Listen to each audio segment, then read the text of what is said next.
Yeah, so on behalf of our council, these are personal views of mine, but I hope they are very much in sync with the organization. The Pentegra story is crazy. This is our 80th year in business. We're one of the oldest companies in the financial service industry, and we're also probably the oldest fiduciary. We were built in 43 by the Federal Home Loan Banks to be the fiduciary of their defined benefit plan, which is a talk about also kind of ahead of its time.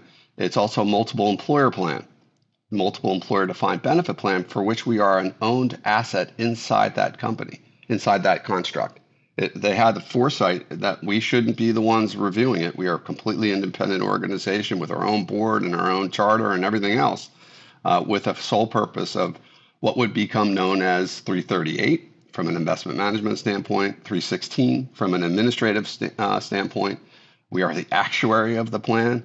And we do all the asset allocation for it. So when I saw that as a consultant, the thing that struck me is that the core competency of the organization has been kind of inside that bubble of the Federal Home Loan Banks, and then the broader extension of banks that are members of the Federal Home Loan organization, which is a very big organization. And it struck me that why not take this outside the walls of the banks and bring that fiduciary outcome for which we were built 80 years ago and make it more broadly available with the record-keeping partners and distribution partners that we know so well in the retirement plan industry. And the CEO liked the idea. He said he liked it so much he needed you to come work here and get that built. So I am now officially what I've always felt that I was, Philip. I'm a fiduciary, and I'm proud of it. And it's so freeing. Don't only think about the client, put the client first. Every time, it's remarkable how that creates a great outcome for everybody. So it's not quite conflict-free in the sense I don't think anyone can live in a conflict-free, but we can try to be cognizant of conflicts and how we work that out and to serve solely in the interest of our clients. Yeah, I mean, we're at that nexus between the social good of saving for retirement and the commercial opportunity of capitalism. And I think we've done a great job as an industry. And I think there's still more that can be done. And I love kind of towing that line as a fiduciary to always put the client's best interest first and figure out how to scale that kind of outcome through all the market segments we have. So do you still consider your firm as in the record-keeping business? Or how do you, if somebody asks you, what business are you in, how would you start that conversation? We're a fiduciary, and we're a fiduciary irrespective of record keeper and distribution partner, because we are stewards of the code. So as it comes to 316 more broadly, because that's the misunderstood fiduciary outcome of most plans, or 338 where we're asked, but we know that our advisors primarily provide that service. We've actually can be a 321 to their 338 too, as if they want an additional level of protection. But that's really our core competency. I think we as an organization here at our 80th year figured out that it's time to make a better connection to what is our greatest strength.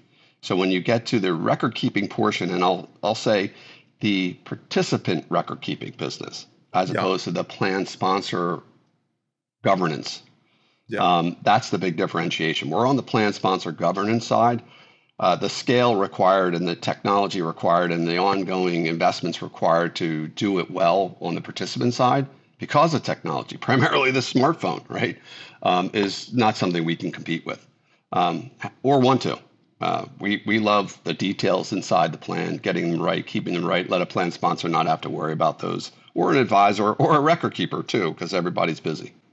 So you think that your firm really have the knowledge and the experience and expertise of the record-keeping services, certainly started your root in the DB space, but on the other hand, you don't need to be in it to provide the kind of service that you're talking about. Correct. It's the data is being driven by these mighty record keepers. The top 10 are probably 95% market share.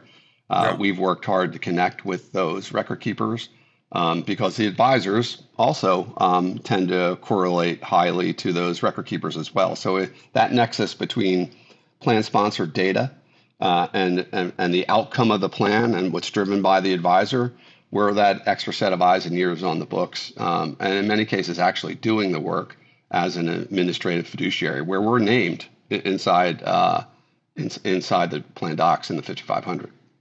You are really in the most contemporary aspect of big data, understanding data, data security, and ownership of data, right? I mean, they are all kind of related, and it's very contemporary. I mean, these are issues that we are all struggling with in figuring out what is the best way to farm the data, use the data in a productive and participant-centric way, protecting that data and understanding the ownership of that data and not to be abusive with that data, which is a fiduciary duty.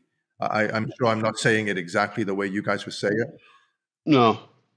Well, and I kind of draw the line at the participant connection and the Yeah. sponsor's responsibility as it relates to the governance of the plan. So we're focused on the governance side, that next step to the participant, and what is then done. That is a big deal. And it's one, the plumbing required to get that right is massive, and Yeah. it's never ending. The biggest firms are spending gobs of money each month on technology, and rightly so, because we're in that environment now where that information has to be instantaneous wherever you are on the planet via your cell phone. And the Yeah. security that goes into making sure that the bad actors don't get in, which they are never ending in their attempt to do, that's a huge undertaking that's beyond, really beyond our core competency. Let's focus on our strength and the protections that are required at the plan level with documents and everything that goes into making sure these plans are running to the full letter of the law under ERISA. And that's a great place to be, because we can do that broadly through now data interactions with these big record keepers and things like Salesforce, and sharing, across the board with all the partners that we intersect with. All that is so that can get you to be a better fiduciary and inform the plan sponsor client what to do or what is missing or what needs to be done.